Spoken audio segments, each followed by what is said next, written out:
Jake Sullivan woke at 0500 hours. The habit never left even 25 years after his last morning formation. His body ran on military time the way some men's bodies ran on caffeine or nicotine. In the darkness of the Fairview Motor Lodge, he sat on the edge of a bed that wasn't his, in a room that smelled of industrial cleaner and old cigarettes, feeling the familiar ache spread through his right knee. The doctors at Walter Reed had told him it would hurt when it rained. They hadn't mentioned it would hurt every damn morning, regardless of weather. Fallujah left its marks in ways that transcended meteorology. 47 years old. Too old for motel rooms and highway miles. Too old for the leather and chrome lifestyle that had consumed the last 3 years of his life. But age was just a number until your body reminded you otherwise, and Jake's body had opinions about how he'd spent his 40s. The nightstand held the usual inventory: half-empty bottle of Jack Daniel's Colt 1911, cleaned and oiled yesterday afternoon phone with 7 missed calls he hadn't returned. And the photo, always the photo. He picked it up, the laminated edges worn smooth from handling. Lily, 19 years old in her waitress uniform, blonde hair pulled back, smile that lit up every room she entered. Dead 3 years, 2 months, 14 days. Not that he counted anymore. The note she'd left was burned into neural pathways deeper than any combat memory. Daddy, I'm sorry I wasn't strong enough. I love you. 23 words that destroyed him more thoroughly than any IED ever could. He'd been on the road when she swallowed her mother's sleeping pills, doing club business in Nevada, too far away to save her, too ignorant to know she needed saving. The guilt arrived every morning before consciousness fully settled in a faithful companion more reliable than sunrise. His phone buzzed against the scarred wood. Text from Doc, meeting at 0600. Rosie's Diner, got something you need to see. Marcus Williams didn't summon meetings for trivial matters.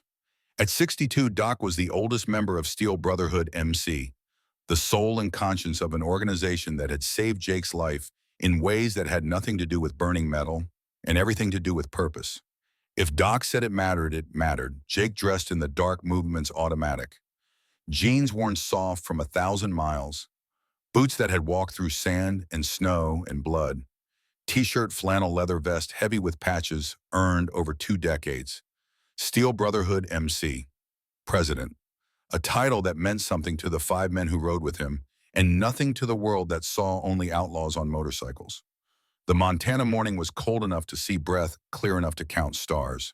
Highway 89 stretched north and south through Fairview like a promise or a threat depending on which direction you traveled. Jake had been traveling both directions for 3 years, never staying anywhere long enough to call it home, always moving because movement felt like forward motion even when you were just running circles around your grief. His bike started on the first kick. The Harley was older than most of the club members, a 998 Softail he'd bought used in 2003 with his re-enlistment bonus. It had carried him through 2 marriages, 1 war, the birth of his daughter, and her death. The engine's rumble was the only music he needed. Rosie's Diner sat at the intersection of Highway 89 and a county road that led nowhere important, a single-story structure of weathered wood and peeling paint that looked exactly like every other small-town diner across America. The neon sign had been broken since the Carter administration, the O dark and forgotten. 5 motorcycles already occupied the gravel lot chrome, catching the first hints of dawn. His brothers had beaten him here despite the early hour. That said something about the urgency Doc felt. Inside the diner smelled of coffee and bacon grease and the kind of permanence that came from serving breakfast to the same families for 40 years. 6 men occupied the back booth, leather vests and road-worn faces, each one carrying histories that didn't fit in casual conversation. They looked up as Jake entered, and in that synchronized movement, he saw the unity that kept him tethered to this life when every other anchor had broken. Marcus Williams sat at the head of the booth, silver hair-cropped, military short face mapped with scars that told stories he'd never shared. Vietnam, 1968-1970, Army medic, Tet Offensive, 2 Purple Hearts and nightmares that still woke him 40 years later. At 62, Doc was everything Jake aspired to become. Survived but not broken, scarred, but not defeated, old, but not finished. Ray Patterson occupied the space to Doc's right, thick forearms crossed over a chest that belonged to a man who had spent 30 years wrestling engines into submission. Gulf War veteran Detroit native, twice divorced, and still sending child support checks for 3 kids who barely remembered his face. His hands were roadmaps of scar tissue from mechanical work, honest labor that didn't require explanations or justifications. Tommy Chen sat across from Ray, the youngest, at 38, though his eyes belonged to someone much older. Chinese-American born in San Francisco, raised in circumstances that pushed him toward the Marines as the only way out. Afghanistan, 2 tours, Helmand Province. Things he'd seen, things he'd done, things that followed him home and nested in his skull like parasites. His silence was tactical, trained into him by military intelligence work that taught him observation over conversation. Michael Donovan took up the space where the booth met the wall, 6'4" and 280, a presence that filled rooms before he spoke. Army Ranger, first Iraq War, the kind of soldier recruitment posters wanted and reality broke. He'd lost his son to opioid overdose 2 years back, and the grief had hollowed him out before rebuilding him into something harder, something that refused to let another preventable death slide past without intervention. Carlos Rodriguez sat at the far end, 45 years of Marine Corps precision and Texas stubbornness. Fallujah veteran like Jake, though they'd served in different units, different years. They'd discovered their shared history one drunken night in a bar outside Amarillo, and Carlos had joined Steel Brotherhood because he recognized in these men the same thing Jake did, a place where service continued after the uniform came off. Betty Morgan appeared with coffee, 65 years old and sharp as the day she'd bought this diner with her late husband's insurance money. She didn't ask questions about the 6 leather-clad men who'd become regulars over the past week.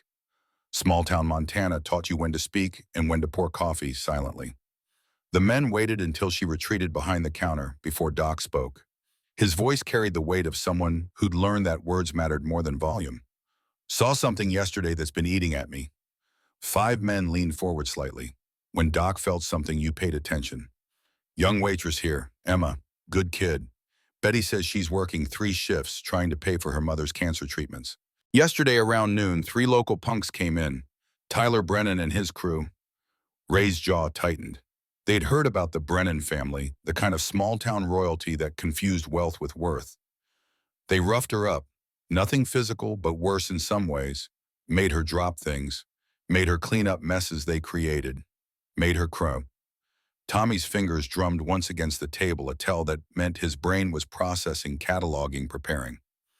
Made her pick money up off the floor while they laughed.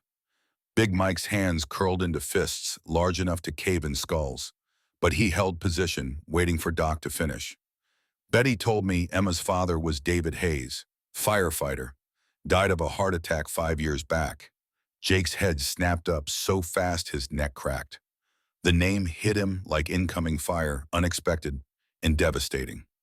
David Hayes. The coffee cup in his hands suddenly felt too heavy to hold. Doc was watching him, had been watching for exactly this reaction. The old medic's eyes missed nothing. David Hayes, the guy who pulled you out of that burning truck. Jake's mouth had gone dry. 20 years telescoped into this moment, this diner, this revelation. The universe had a sixth sense of symmetry. The same. The silence that followed wasn't empty. It was full of understanding, of unspoken code of debts that transcended death. Every man at that table knew what it meant to owe someone your life. They'd all carried those debts across years and continents and sleepless nights. Jake's mind had already left the diner, traveling back through time to a Montana highway in 1997, to a moment that redefined the trajectory of his existence. He'd been 27 then, fresh out of the Army, with an honorable discharge and no clear sense of what came next. The military had given him purpose, structure, brotherhood. The civilian world offered nothing but confusion and a paycheck that never quite covered the emptiness. Steel Brotherhood, MC, had been his salvation, a new uniform, a new unit, men who understood that some things you carried couldn't be seen on x-rays. Highway 89 in October, Rain trying to prove something to himself or the club or God, taking curves too fast on a bike he hadn't fully mastered yet, testosterone and stupidity, and the particular recklessness of young men who'd survived war and believed themselves invincible. The wet pavement had disagreed with his assessment. He remembered the slide, the horrible grinding sound as chrome met asphalt, the semi-truck's horn blaring, brakes screaming, 30 tons of steel with momentum physics couldn't stop in time. The impact that pinned him under the truck's undercarriage leg trap fuel tank ruptured. The smell of gasoline mixing with rain. The spark source unknown and irrelevant. The flames. Pain was immediate and comprehensive, nerves lighting up his leg like a Christmas tree as fire spread faster than thought. Smoke filled his vision and lungs simultaneously. He was going to die on a Montana highway 3 years after surviving Iraq, and the irony wasn't lost on him, even as consciousness started to gray around the edges. Then hands grabbed him. Strong hands that didn't hesitate or calculate odds. A face appeared through the smoke, ordinary face, middle-aged man in firefighter turnout gear that probably weighed 60 pounds but moved like it weighed nothing. David Hayes, though, Jake wouldn't learn the name until later, wouldn't learn anything except that someone had decided his life was worth saving. The pull was agonizing, legs scraping against metal skin, tearing bone, protesting. David Hayes didn't care about Jake's pain relative to Jake's survival. He pulled, and when pulling wasn't enough, he leveraged, and when leverage wasn't enough, he used pure, stubborn refusal to let another person die on his watch. The bike exploded 6 seconds after they cleared the truck, a ball of orange and black that sent shrapnel singing through the space Jake's body had occupied. At the hospital afterward, Jake tried to express gratitude that transcended words. David Hayes had waved it off with the kind of humility that came from men who define themselves by actions rather than recognition. "Just doing my job, son. You ride safe now." That was it. No request for payment or publicity, no exchange of contact information, just a man who'd done what needed doing and moved on to the next thing that needed doing. Jake had tried to find him later to properly thank him, but David Hayes had died of a heart attack 3 years after the rescue, 48 years old, too young, the kind of death that suggested a life spent giving more than taking, burning out rather than fading away. And now David Hayes' daughter was working herself to death in this diner alone, drowning in medical debt and exhaustion, while punks with money and no character treated her like entertainment. The code was simple and absolute. A life saved created an obligation that death didn't erase. If anything, death intensified it. You honored the dead by helping the living. You repaid debts across generations if necessary. You stood up because it was right and because David Hayes had stood up for a stranger on a rainy highway when calculations suggested he shouldn't. Jake's voice came out rougher than intended, scraped raw by memory and mourning, and the weight of 3 years spent searching for a way to matter again. His daughter, Emma Hayes, 20 years old, dropped out of University of Montana nursing school 18 months ago when her mother got diagnosed. Stage 3 lung cancer progressing fast. Betty says the girl works 80-hour weeks and still can't keep up with the medical bills. No other family, no help, no hope. Ray spoke for the first time, voice carrying the particular anger of men who'd seen injustice up close and personal. The punks who roughed her up.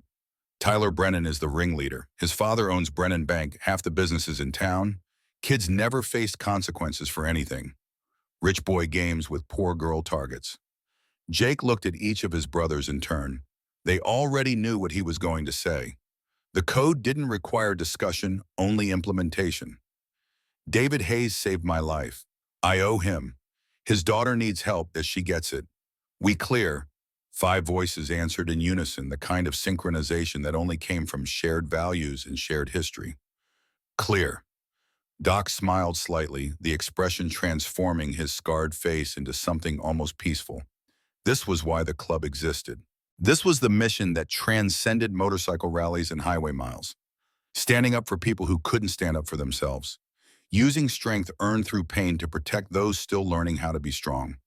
Betty arrived with breakfast plates they hadn't ordered, understanding without being told that these men would be here a while. The food was simple and perfect: eggs, bacon, hash browns, toast. Fuel for bodies that still remembered when fuel was about survival rather than pleasure. They ate in relative silence, the kind of comfortable quiet that came from men who didn't need to fill space with noise. Tommy worked his phone fingers, moving in patterns that spoke of skills learned in military intelligence and refined in civilian applications that skirted legal boundaries. Information gathering, background checks, the digital equivalent of reconnaissance. Ray and Big Mike discussed logistics in low tones, planning without knowing what they were planning for, yet just running scenarios the way soldiers did when situations were developing but not yet defined. Carlos cleaned his fingernails with a knife, a nervous habit from his Marine days, the motion meditative and meaningless. Doc and Jake said nothing, but their silence communicated everything. The old medic had brought Jake here knowing exactly how he'd react, knowing the code would demand action, knowing that helping Emma Hayes might be the thing that finally gave Jake permission to forgive himself for Lily. Doc was a master of unspoken therapy, deploying brotherhood the way field medics deployed morphine to ease pain that had no other cure. At 0645, the diner's front door opened, and Emma Hayes walked in 15 minutes before her shift started. Early was on time for people who couldn't afford to be late.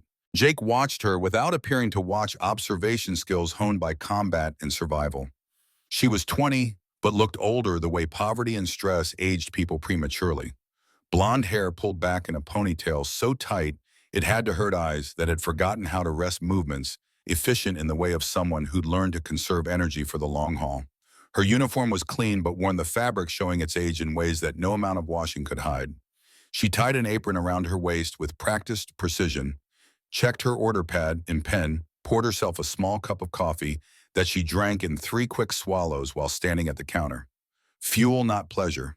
Then she put on a smile that didn't reach her eyes and turned to face the day. Betty said something to her too quiet for Jake to hear. Emma nodded, smiled wider, the kind of performance that came from necessity rather than feeling. She picked up a coffee pot and started making rounds, refilling cups, greeting early regulars with forced cheerfulness. Old Joe sat at the counter, a fixture Jake had noticed the past few days. 72 if he was a day back straight, despite his years wearing a Vietnam veteran's baseball cap that told you everything you needed to know about his service without requiring stories. The old man watched Emma with grandfatherly concern, tipped her $2 on a $6 check, said something that made her laugh genuinely for maybe 3 seconds before the weight settled back over her shoulders. The loggers came in 5 men in work boots and flannel, loud, but not aggressive, the kind of customers who ran on routine and ritual. Emma knew their orders before they sat down, brought coffee and water without being asked, navigated their rough humor with professional detachment. One of them said something about the weather, another complained about the mill foreman. Normal small-town breakfast conversation that had been repeated in diners like this for 100 years. Jake saw what others didn't, the tells that came from knowing what exhaustion looked like up close. The tremor in Emma's hands when she thought no one was watching. The way she steadied herself against the counter for just a moment, gathering strength for the next task. The exhaustion that no amount of coffee could touch, the kind of tired that nested in bones and wouldn't leave until the body gave out completely. Ray leaned over, voice low enough not to carry beyond their booth. Girls running on fumes. Doc's observation was clinical, detached in the way medics learn to be when assessing casualties. She's got steel in her spine, but steel breaks if you bend it too far for too long. At 0800, the diner's door opened again and Tyler Brennan walked in. 28 years old, gym fit, expensive outdoor gear that looked fresh off the REI shelf. 2 friends flanked him, Cody and Vince, based on intelligence Tommy had already gathered. The 3 of them carried themselves with the particular arrogance of people who'd never faced real consequences, who'd learned early that money insulated you from accountability. They chose the booth closest to the kitchen, Emma's section, their presence immediate and invasive. Jake watched the dynamic shift, the way Emma's posture changed when she saw them stiffening in recognition. That meant this wasn't their first encounter. She approached their table with order pad, ready, professional mask firmly in place. Tyler looked her up and down slowly, deliberately, the kind of visual violation that didn't require touching to feel like assault. His voice carried across the diner, loud enough to ensure an audience. "Well, look who it is. All alone today. Where's Betty?" Emma's response was clipped, professional, the tone of someone trying to maintain boundaries that kept getting pushed. "She'll be in later. What can I get you?" "We'll take the breakfast special, but hey, you look tired, Emma. That is your name, right? You've been working too hard." The familiarity was deliberate, undermining, treating her like they had a relationship when what they had was power imbalance and malice. Vince added his contribution, playing the game they'd clearly played before. "Maybe she needs a break. We could keep her company." Laughter. The kind that had nothing to do with humor and everything to do with dominance. Emma wrote the order without responding, turned toward the kitchen with movements that were just slightly too fast, control slipping around the edges. Jake's hands tightened around his coffee cup. Ray put a hand on his arm, a reminder without words. Watch. Wait. Choose the moment rather than letting the moment choose you. When Emma brought their food out 10 minutes later, Tyler had positioned his leg across the aisle, forcing her to step around him. She managed it, barely balancing 3 plates with the kind of dexterity that came from months of practice. Tyler's voice followed her as she set down their meals. Careful there, sweetheart. Wouldn't want you to spill in anything. Cody knocked over his water glass the moment Emma's hands were free. Not an accident, a choice. The water spread across the table and started dripping to the floor, and Tyler's voice took on mock concern. Oh no, looks like you've got a mess to clean up, Emma. Better get down there and take care of it. Jake watched Emma's face as she grabbed towels from her apron, saw the moment when humiliation started to override professionalism. She knelt beside the booth to clean the floor, and Tyler and his friends looked down at her 3 predators enjoying the hunt. The diner had gone quiet, other customers watching, but not intervening, frozen in that particularly American paralysis, where nobody wants to get involved even when they know they should. Old Joe started to stand, years falling away as military training and moral backbone pushed him toward action. But Tyler's eyes flicked to the old man, and something dark moved across the younger man's face, a warning that said backing off was the smart play. Old Joe was 72, 3 against 1, no backup. He sat down slowly, frustration and shame warring across his features. Emma finished cleaning the spill, stood up with red eyes and clenched jaw. Tyler pulled out his wallet, slowly made a show of counting bills, dropped a 20 on the table, then tore the receipt into pieces and let them flutter to the floor. Oops, looks like I made another mess. Pick it up, Emma. The diner held its breath. Emma stood frozen, the tears starting to track down her cheeks, despite obvious efforts to stop them. She'd reached the breaking point where dignity warred with necessity, where quitting felt better than enduring, but quitting meant her mother wouldn't get her medications. Tyler's voice dropped to a whisper loud enough for everyone to hear. Pick it up. Jake stood. The movement was unhurried but absolute, the kind of rising that changed room dynamics before words got involved. Ray followed half a second later. Then Tommy. Then Big Mike and Carlos. Doc remained seated, but his presence was felt, the elder statesman, watching younger men implement the code he'd helped write. 5 men in leather vests, all carrying histories written in scar tissue and military bearing, all moving with the coordinated precision of a unit that had trained together in ways that transcended planning.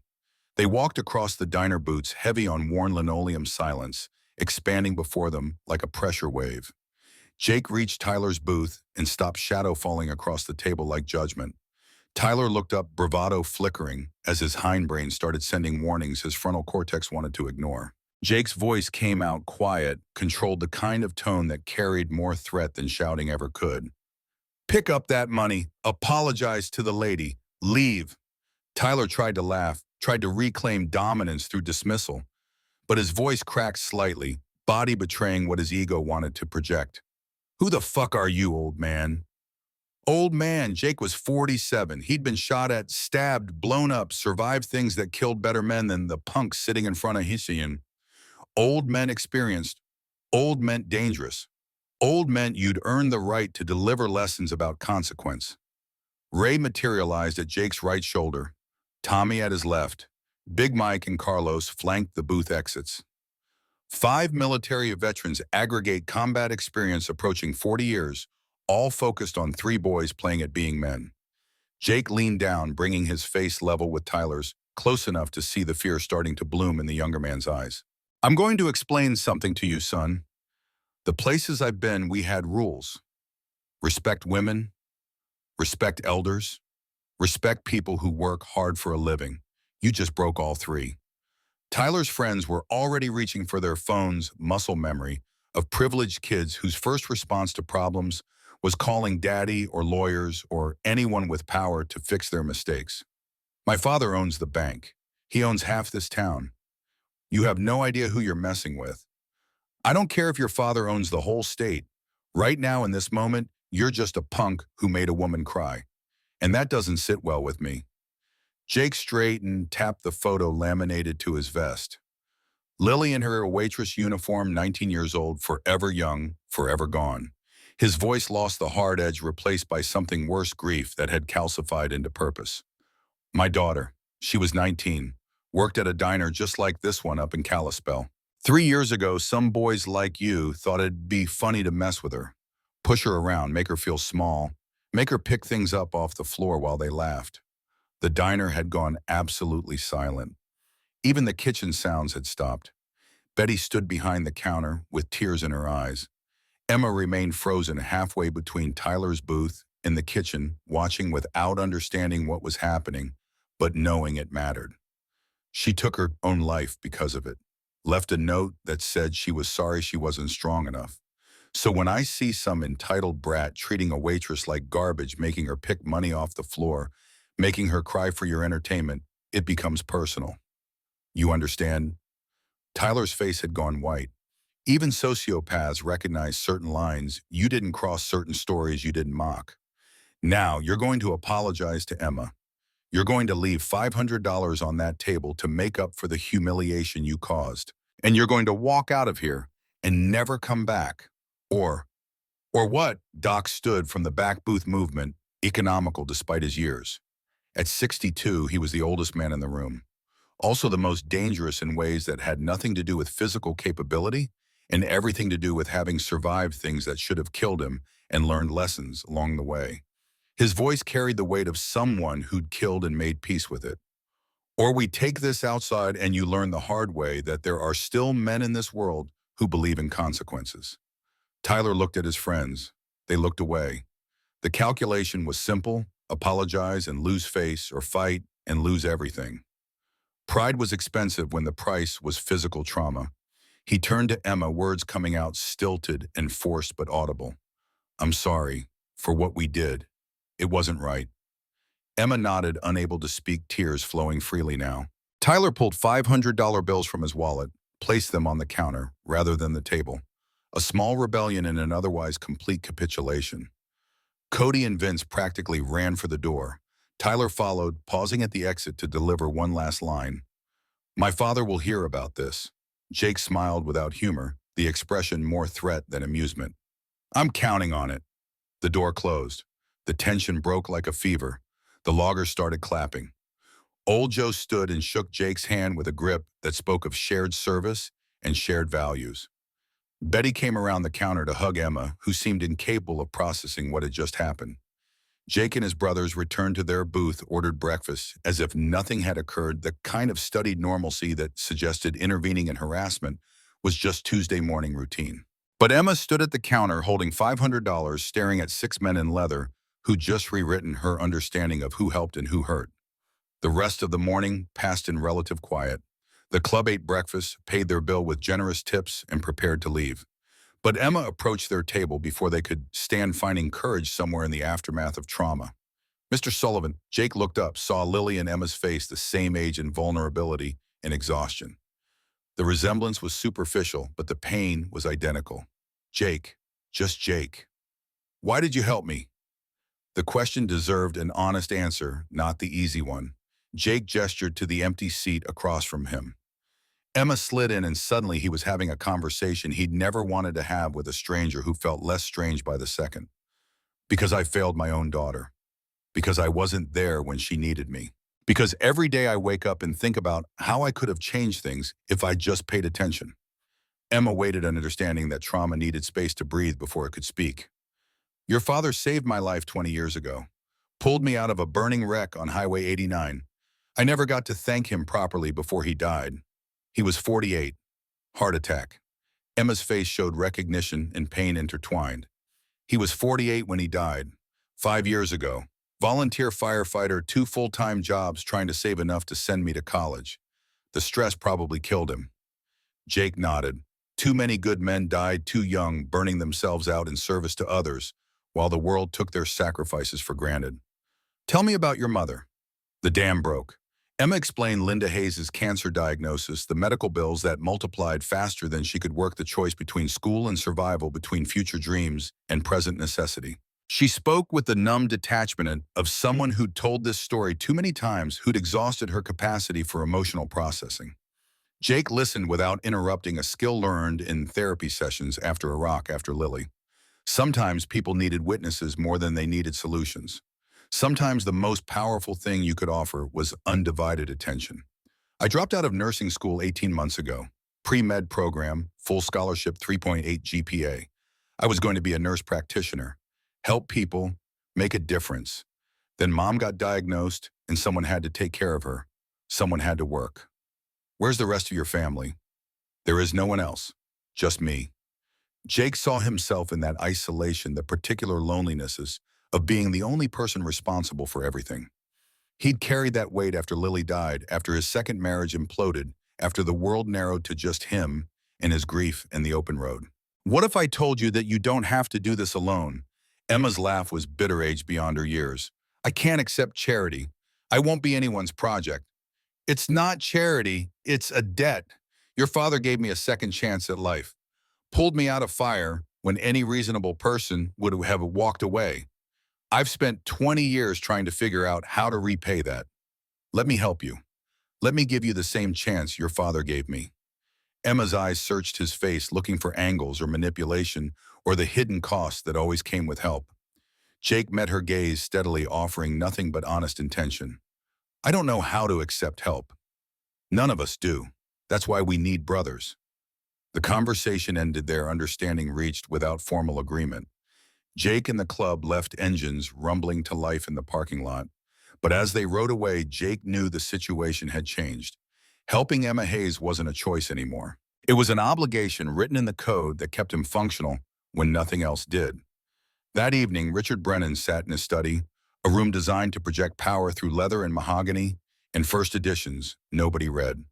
At 58, he'd built an empire in this small Montana town through strategic ruthlessness and patient accumulation. The bank, the lumber mill, real estate holdings that made him the primary landlord for half the county. People feared him or needed him, and he'd long since stopped distinguishing between the two. Tyler stood before the desk, a supplicant reporting failure. Richard listened to his son's explanation of the morning's events without interrupting, fingers steepled in the pose of men who'd seen too many movies about power and confused performance with substance. You let 6 bikers humiliate you, in public, in front of the whole town. Tyler started to defend himself, but Richard's raised hand cut him off. I don't care about the details. Results matter. And the result is my son apologizing to a waitress and paying extortion money to some motorcycle club. Do you understand what that does to our family's position in this community? Dad, they threatened. Shut up, just shut up and listen. Richard stood, walked to the window that overlooked his property, 300 acres of Montana that he'd acquired through foreclosure and strategic bankruptcy. The view satisfied him in ways his family never had. The Brennan name means something in this town. We don't get disrespected, not by white trash bikers, not by anyone. You want to prove you're a man? Here's your chance. I'm going to crush them, and you're going to help. He picked up the phone, dialed a number from memory. Sheriff Morrison answered on the second ring, voice carrying the particular deference of men on payroll. Sheriff Richard Brennan, I need you to look into something. There's a motorcycle club in town, Steel Brotherhood MC, 6 members. I want to know everything about them. Records, warrants, parking tickets, I don't care. Find something I can use. And I want them gone. Make it happen. He hung up without waiting for acknowledgement, turned back to Tyler with the cold smile of someone who'd weaponized civic infrastructure against personal enemies before. We own the bank, we own the mill, we own the sheriff. This town runs on our money and our say-so. Those bikers think they can waltz in here and play hero. We're going to teach them about consequences. Tyler nodded, trying to summon enthusiasm for revenge that would restore his father's approval. But something in his father's eyes made him wonder if Richard Brennan's need for control had finally metastasized into something darker, something that couldn't distinguish between business and pathology. Outside Fairview Motor Lodge, Jake and Doc sat in cheap lawn chairs with cheap beer, watching the Montana sun set over mountains that had witnessed a million such endings. The silence between them was comfortable, the kind of quiet that only came from men who'd earned each other's trust through years of shared burden. Doc broke the silence without preamble, his voice carrying the particular directness of people who'd lost patience with verbal foreplay. You're getting attached to this girl. Jake didn't deny it. Doc would see through lies the way field medics saw through shock. She reminds me of Lily. She's not Lily. You can't save your daughter by saving her. The words hurt because they were true. Jake took a long pull from his beer, let the carbonation burn before answering. I know that, but maybe I can save Emma from becoming Lily. Maybe I can stop another young woman from deciding life isn't worth living because nobody stood up for her. Doc nodded slowly, understanding the distinction, even if he wasn't sure Jake fully grasped it. After Vietnam, I spent 20 years trying to save everyone. Tried to make up for all the soldiers I couldn't save over there. Worked trauma units, volunteered for every disaster response, pushed myself until my body gave out. You know what I learned? Jake waited. You can't save everyone, the math doesn't work, but you can save someone. And sometimes saving someone saves you right back. Gives you a reason to keep going when every rational argument says quit. They sat in silence while the sky turned from orange to purple to black stars emerging one by one over Montana. A meteor streaked across the darkness, brief and brilliant, and gone. Doc crushed his empty beer can, precise despite the alcohol. This Brennan situation is going to get ugly. Small-town tyrants don't accept challenges to their authority. He'll come at us hard, and he'll come at us dirty. You ready for that? Been ugly before. Not like this. Afghanistan was clear. Enemy wore different uniforms, rules of engagement were established. Here, this is going to be lawyers and cops and community pressure. Can't shoot your way out of bureaucracy. Jake finished his beer, set the can down with finality. David Hayes didn't think twice before running into fire to pull me out. I'm not going to think twice now. Doc stood joints protesting in ways that reminded him age was real and accumulating. All right then, we do this right, no shortcuts, no rules broken. We beat them clean or we don't beat them at all. That's the only way this ends, with us being able to look ourselves in the mirror. Agreed. Doc headed for his room, stopped at the door, turned back with the kind of observation that only came from decades of reading men under pressure. Jake, be careful with this. I know you think helping Emma will redeem you for Lily. Maybe it will. Maybe it won't. But don't put so much weight on this girl that she becomes your salvation project instead of a person who needs help. She's not here to fix you. The words hung in the Montana night long after Doc's door closed. Jake sat alone with his thoughts and his beer and his daughter's memory. Tomorrow would bring Richard Brennan's response, whatever form that took. Tonight was for processing, for finding the strength to keep going when going had stopped making sense 3 years ago. Above him, stars wheeled through their ancient patterns, indifferent to human drama, marking time in ways that made individual lives feel insignificant. But David Hayes had taught Jake that significance wasn't measured in cosmic terms.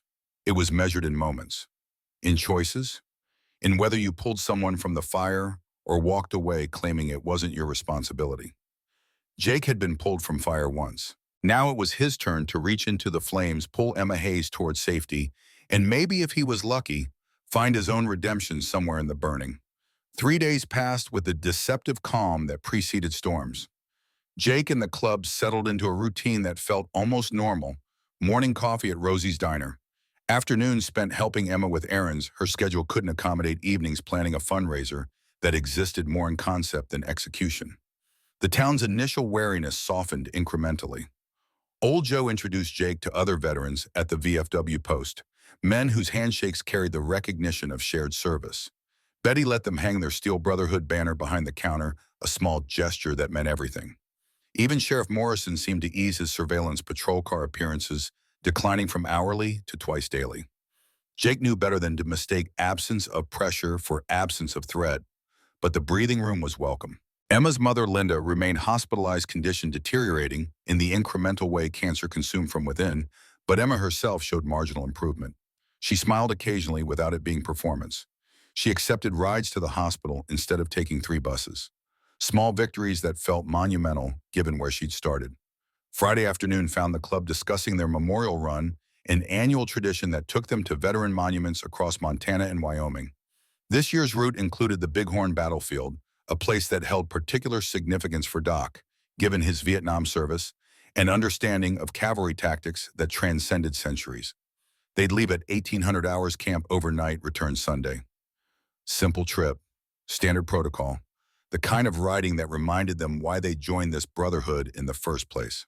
Tommy worked his phone during the planning session, fingers dancing across the screen, in patterns that spoke of skills acquired through military intelligence training and refined in civilian applications existing in legal gray areas. His sudden stillness drew attention before his words did. Got something? Brennan Bank's been flagged by the FDIC for questionable lending practices. 3 investigations in 5 years all dropped after Brennan hired expensive lawyers out of Billings.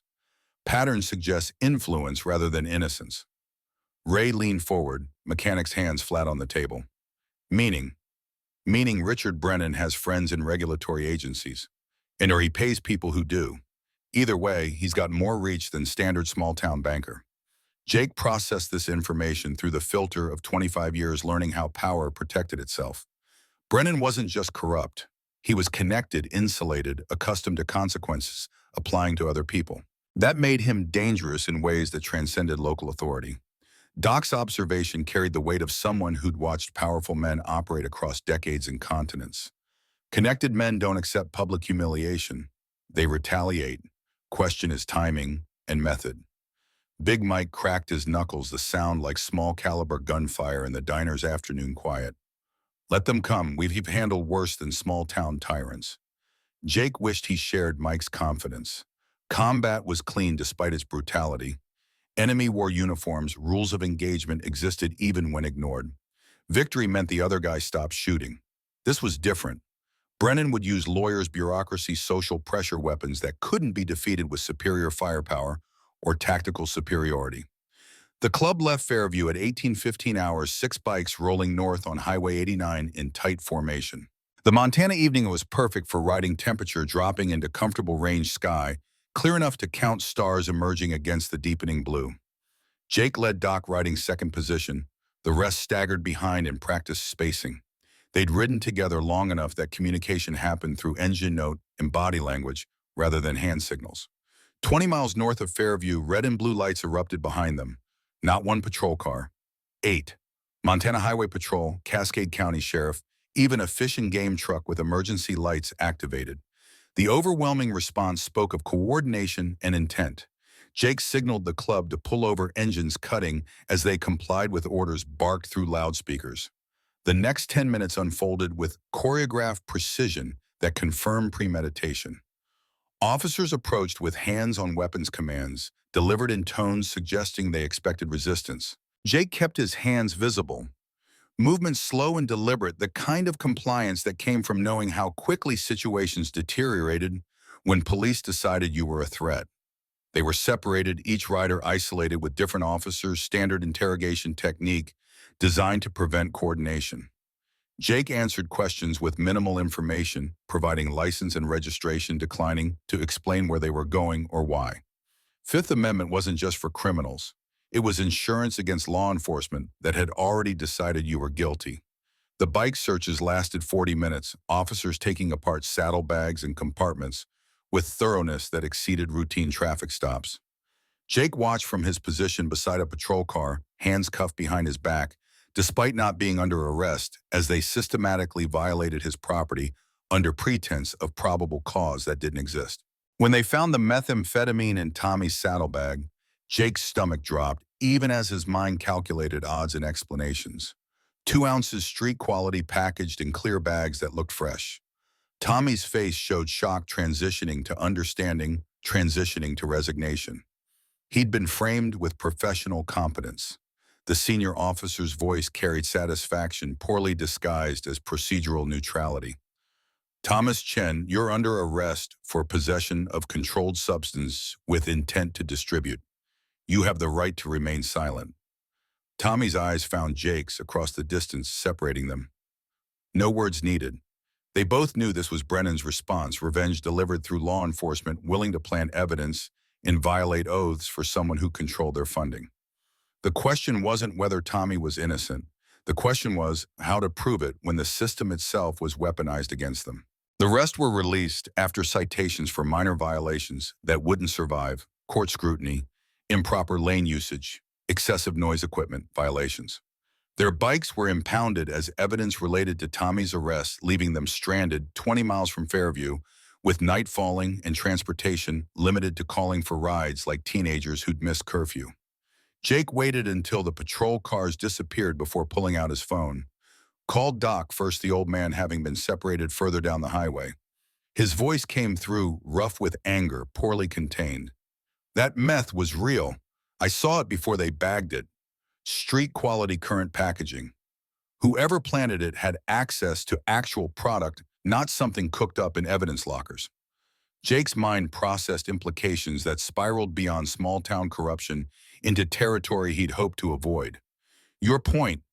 My point is Richard Brennan has connections beyond local law enforcement. That's cartel-quality product.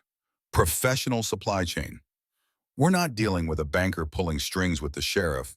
We're dealing with someone networked into larger criminal infrastructure. The night suddenly felt colder, despite Montana's summer warmth. Cartels meant professionals, people who killed as business practice, rather than emotional reaction organizations with resources that made Steel Brotherhood's combined combat experience feel inadequate. Ray's voice came from behind, quiet enough not to carry to the remaining officer documenting the scene. What's the play, boss? Jake watched the officer photograph tire tracks and write notes that would become official reports or documents that would be used to justify what had already been decided. Fighting this required lawyers and money and time they didn't have. Calling in favors from less legal sources would prove Brennan's narrative about biker gangs being criminal enterprises. The smart move was walking away, letting Tommy take the charge, preserving the club's ability to operate. The code said otherwise. You didn't abandon brothers to protect yourself. You didn't calculate odds when loyalty demanded action. You stood up even when standing up meant taking damage you couldn't afford. Jake's voice carried the weight of decision that would define everything that followed. We get Tommy out, legal representation, proper bail, fight this through the system. No shortcuts, no calling in favors from questionable sources. We beat them clean, or we don't beat them at all. Big Mike's question was practical rather than challenging. That's expensive. Tommy's bail will be $50,000 minimum for this charge. Legal defense, real defense. That's another $100,000 easy. We got that kind of money. They didn't. The club's combined savings approached $30,000 money, accumulated slowly through legitimate work and careful budgeting. They could make bail, but legal defense would bankrupt them collectively. The smart calculation was impossible, became necessary when you eliminated all alternatives that violated the code. Doc's observation cut through the mathematics to the principle underneath. David Hayes didn't calculate odds before pulling Jake from that fire. He saw someone who needed help and helped. That's the standard that we hold ourselves to. We find the money or we make it. But we don't leave Tommy to face this alone. The ride back to Fairview took 3 hours crammed into the cab of a tow truck Ray knew from his mechanic days. The driver asked no questions, accepting cash payment for the trip and his discretion. They arrived at the motel after midnight, exhausted and angry, and united in ways that adversity forged stronger than prosperity ever could. Jake's room became command center, 5 men and bad coffee, and planning that felt inadequate against enemies who controlled the infrastructure they needed to rely on. Tommy was being held at Cascade County Jail, bail hearing, scheduled for Monday morning. They had 56 hours to organize money, legal representation, and some approximation of strategy. Elizabeth Mercer's name came from Old Joe, delivered via text message at 01:30 hours. Former Army JAG officer, now practicing defense law in Missoula, reputation for taking cases other lawyers considered unwinnable. She answered her phone on the third ring, despite the hour voice alert, in ways that suggested she kept unconventional schedule. Jake explained the situation without embellishment, facts delivered in the clipped cadence of military briefings. Mercer listened without interrupting, asking 3 questions that demonstrated she understood both the legal complexity and political dimensions. This is garbage. Search was questionable, evidence chain is suspicious, and the coordination between multiple agencies suggests premeditation. I can beat this, but it'll take time. 3 months minimum to get to trial, possibly 6, depending on prosecution's delaying tactics. Ray's frustration carried clearly despite the phone being on speaker. We don't have months. We got a girl whose mother is dying, a town that's watching to see if we're worth supporting, and enemies who will use every day we're tied up in court to make our lives harder. Mercer's response was professional but not unsympathetic.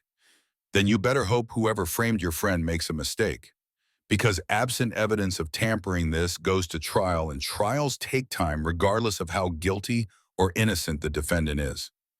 Jake thanked her, ended the call, looked at his brothers with the kind of honesty that separated real leadership from inspirational speeches. We're in for a fight. Legal bills, bail money, months of uncertainty. Anyone wants out, now's the time. No judgment, no consequences. Nobody moved. Doc spoke for all of them, voice carrying the particular authority of the eldest and most experienced. We're Steel Brotherhood. We don't calculate odds. We stand together, or we stand for nothing. The bail money came from unexpected sources. The club's savings provided $15,000. Ray liquidated his retirement account for $12,000, accepting the tax penalties as cost of principal. Tommy's family in San Francisco wired $10,000, despite years of estrangement his military service had created. Big Mike pawned his father's watch for $3,000, a family heirloom that meant more than money but less than brotherhood. They were still $8,000 short when Betty appeared at the motel Saturday morning with an envelope containing exactly that amount, cash accumulated through decades of modest savings offered without expectation of repayment. Jake tried to refuse, knowing Betty's financial situation barely classified as stable. Her response carried the steel of someone who'd survived Depression-era parents and raised 4 children through Montana winters. Those boys come in here every morning, treat my staff with respect, tip generous, and stood up for Emma when nobody else would. That's worth more than money sitting in a bank earning nothing.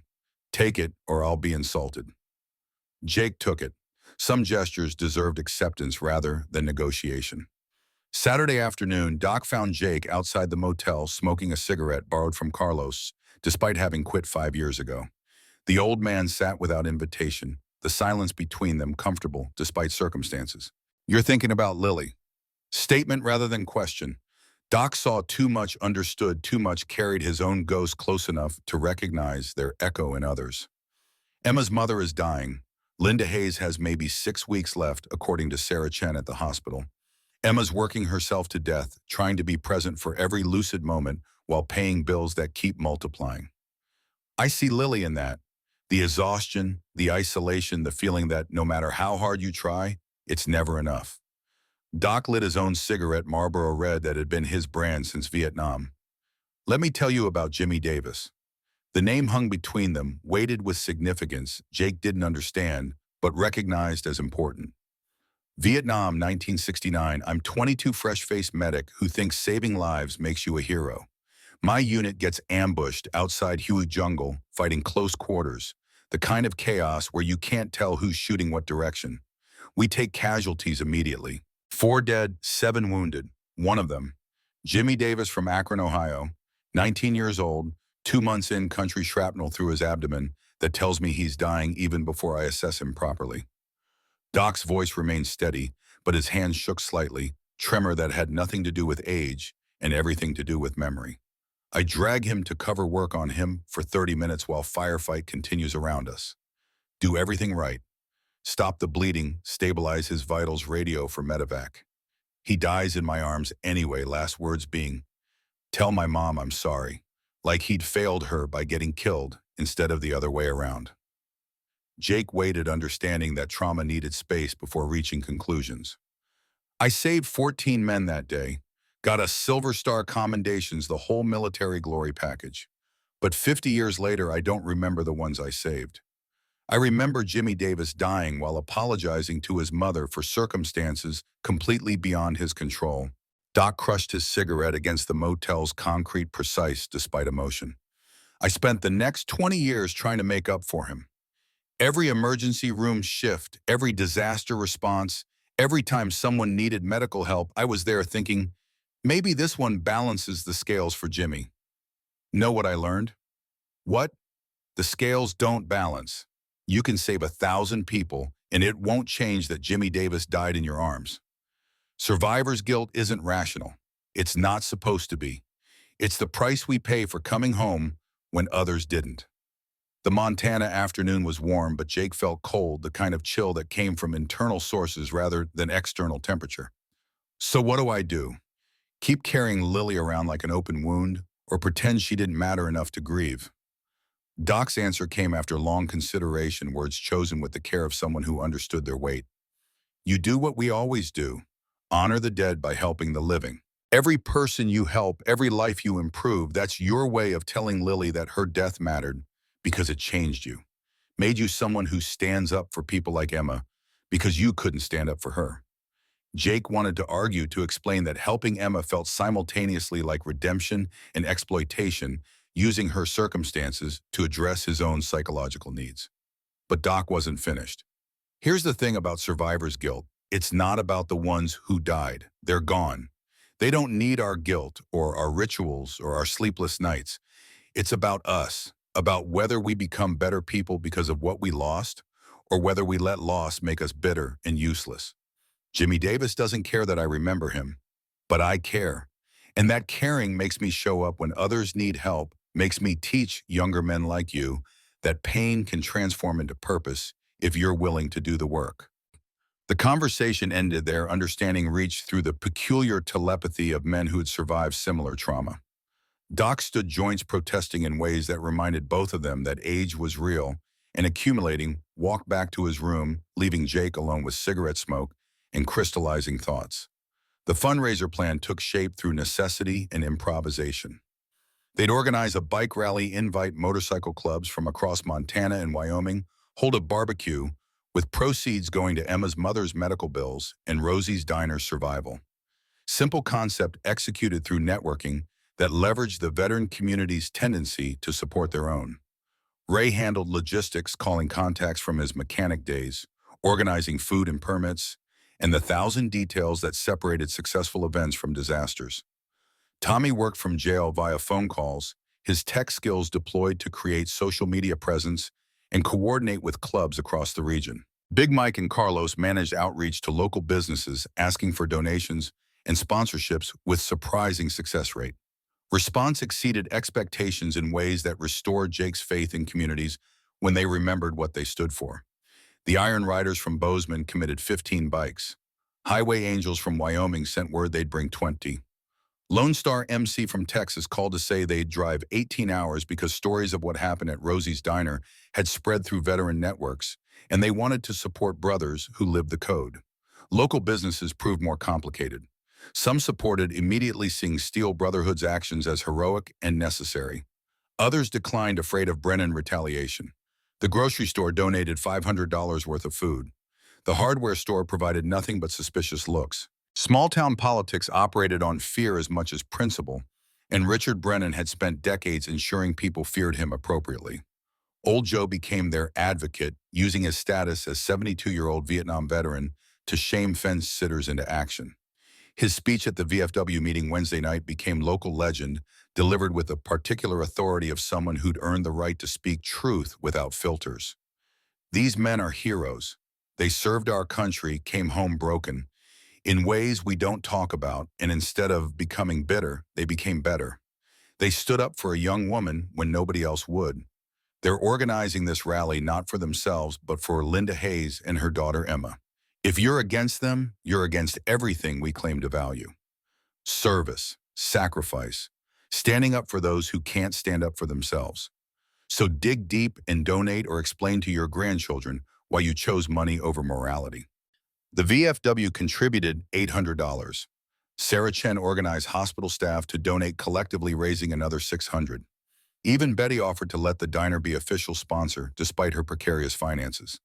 The community was fractured, but portions of it remembered what community meant when tested.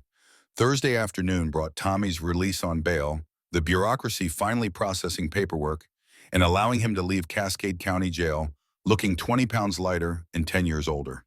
Jake picked him up alone, understanding without being told that Tommy needed time to decompress before facing the Brotherhood's inevitable questions and concern. They drove in silence for 30 miles before Tommy spoke, voice rough from disuse and stress. I've been thinking about what comes next. If this goes to trial, if Mercer can't get charges dismissed, I'm looking at 5 to 10 years minimum. That's my life. That's my 30s and 40s gone because Richard Brennan needed to prove a point. Jake kept his eyes on the highway, giving Tommy space to process trauma without the pressure of eye contact. We're going to beat this. Mercer's good evidence is circumstantial. Jury will see through it. What if we don't? What if Brennan's influence extends to judges and juries and we're fighting a system rigged against us from the start? The question deserved honesty rather than optimism.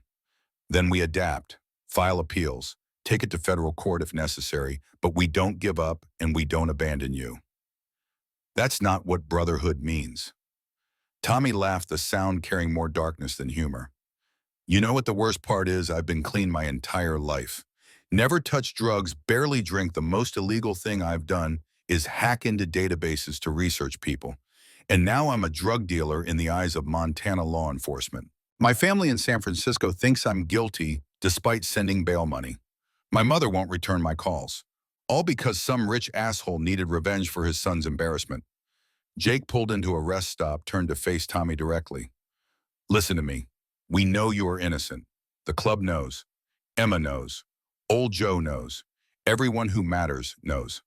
Public opinion is temporary, but integrity is permanent.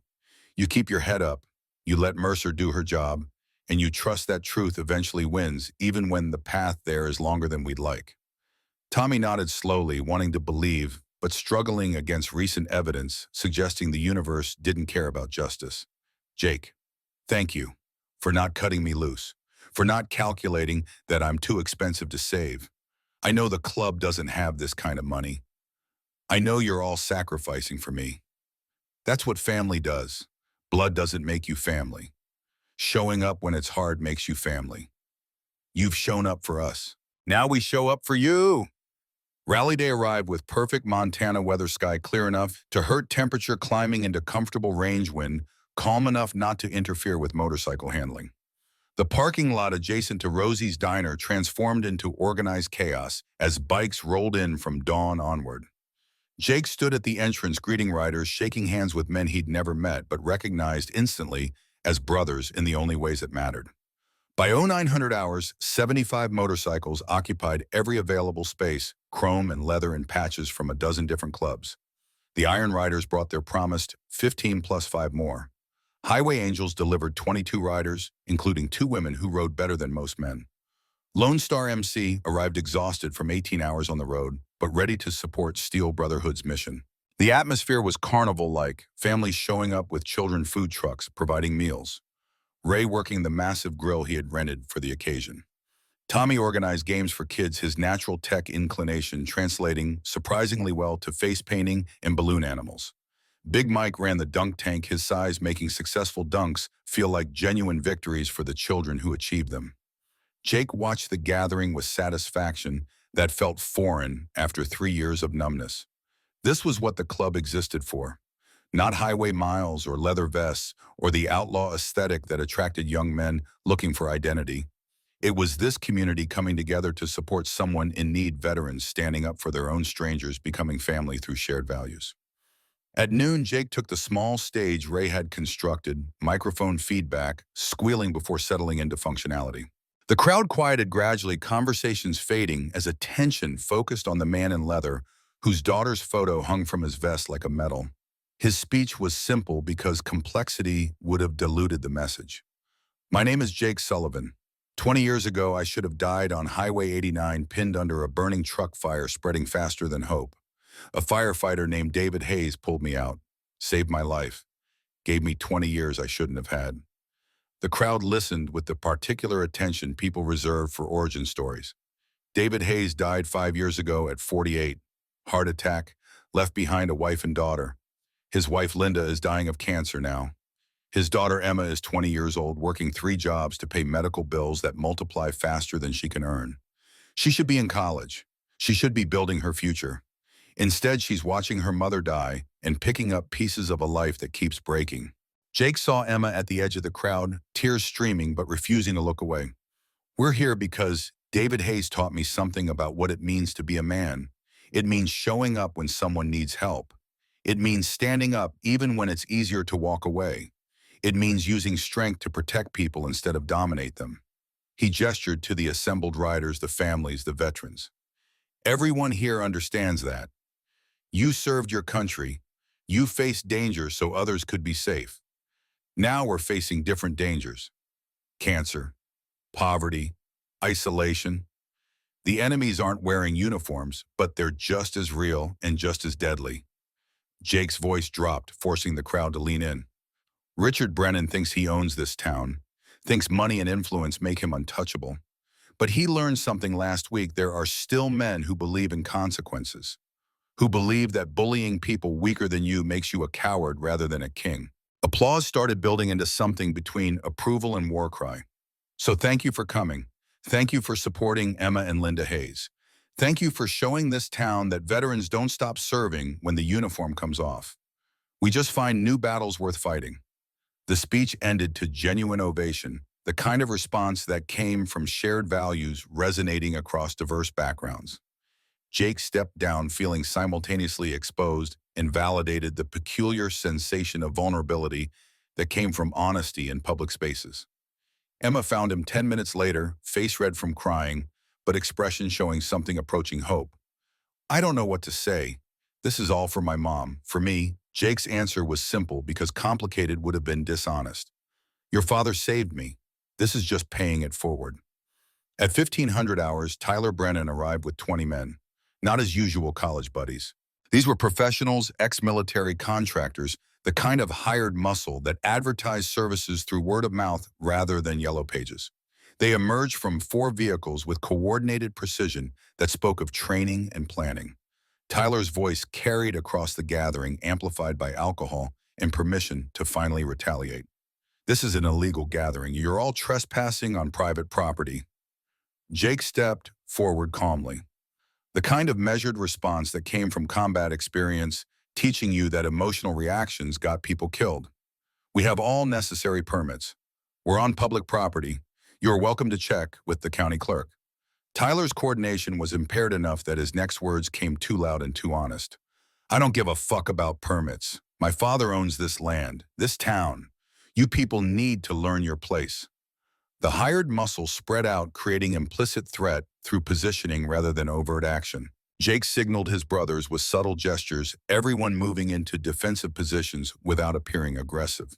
The situation was deteriorating, but hadn't reached the point where violence became inevitable. Then Tyler shoved old Joe. The 72-year-old Vietnam veteran stumbled, but didn't fall, decades of balance training and pride keeping him upright. The crowd went silent, that particular quiet that preceded either violence or intervention. Tyler shoved him again, harder. This time old Joe did fall, landing hard on gravel that cut through his VFW jacket. Blood appeared on his hands where they'd caught his weight. Jake's fists clenched, but he held position, knowing that responding with violence would give Brennan exactly what he wanted: proof that Steel Brotherhood was a dangerous gang deserving removal. The hired contractors wanted this, needed one of the bikers to throw the first punch so they could claim self-defense while hospitalizing people. Doc stepped forward, 62 years old, but moving with the particular confidence of someone who'd survived situations worse than this. Son, I'm going to give you a chance your father never gave you. Walk away, go home, think about who you want to be when you grow up. Tyler spat the glob, landing near Doc's boots. Fuck you, old man. You're all going to. Sheriff Morrison's arrival interrupted the threat, 8 patrol cars appearing with the kind of timing that suggested he'd been waiting for the right moment. But instead of arresting the bikers, Morrison walked directly to Tyler with handcuffs already out. Tyler Brennan, you're under arrest for assault, public intoxication, and disturbing the peace. The silence that followed carried more shock than applause. Tyler's face cycled through confusion to understanding, to rage faster than his alcohol-impaired brain could process appropriately. My father will hear about this. You're on his payroll, Morrison. You can't arrest me. Morrison's voice was quiet but carried clearly in the stunned atmosphere. Your father has heard enough from me over the years. Maybe it's time he heard from a judge. Maybe it's time I stopped being the kind of cop who looks the other way when powerful people break laws I'm supposed to enforce. He looked at Jake, something passing between them that transcended their previous antagonism. I've been on Richard Brennan's payroll for 10 years. Looked the other way on zoning violations, building codes, financial irregularities. Made problems disappear. Intimidated people who tried to stand up to him. I'm done. Whatever happens to me, happens. But I'm done being a coward. Morrison turned back to his deputy's voice carrying authority that had been missing in their previous encounters. Read him his rights, process him properly, and someone help Mr. Joe up and see if he needs medical attention. As Tyler was loaded into a patrol car, still shouting about lawyers and consequences, Morrison approached Jake again. His face showed the particular relief of men who'd carried weight too long and finally found permission to set it down. There's something else you need to know. That methamphetamine in your friend's bike, I didn't plant it, but I know who did. Richard Brennan has connections to the Sinaloa cartel. They've been using his bank to launder money for 3 years. When he wanted you gone, he called in a favor. They planted real evidence, professional quality, the kind of setup that's almost impossible to prove was a setup. Jake's world tilted slightly, implications spreading like fractures through ice. You're telling me we're not fighting a corrupt banker. We're fighting organized crime. I'm telling you Richard Brennan is more dangerous than you thought. And I'm telling you because in 55 years, I'd like to have something to be proud of. Helping take him down seems like a good start. The rally continued, but the atmosphere had shifted, celebration mixing with grim understanding that their situation was more complex and more dangerous than anyone had anticipated. They raised $12,000 by evening's end money that would help Emma, but wouldn't solve the larger problem of Richard Brennan's reach and resources. That night, Jake received a call from Special Agent David Chen, FBI Helena office. His voice carried the professional neutrality of federal law enforcement doing their job without emotional investment. Mr. Sullivan, I'm calling regarding your associate Tommy Chen and the charges he's currently facing. We've been investigating Brennan Bank for 6 months as part of a larger money laundering operation. Sheriff Morrison's information about cartel connections confirms our intelligence.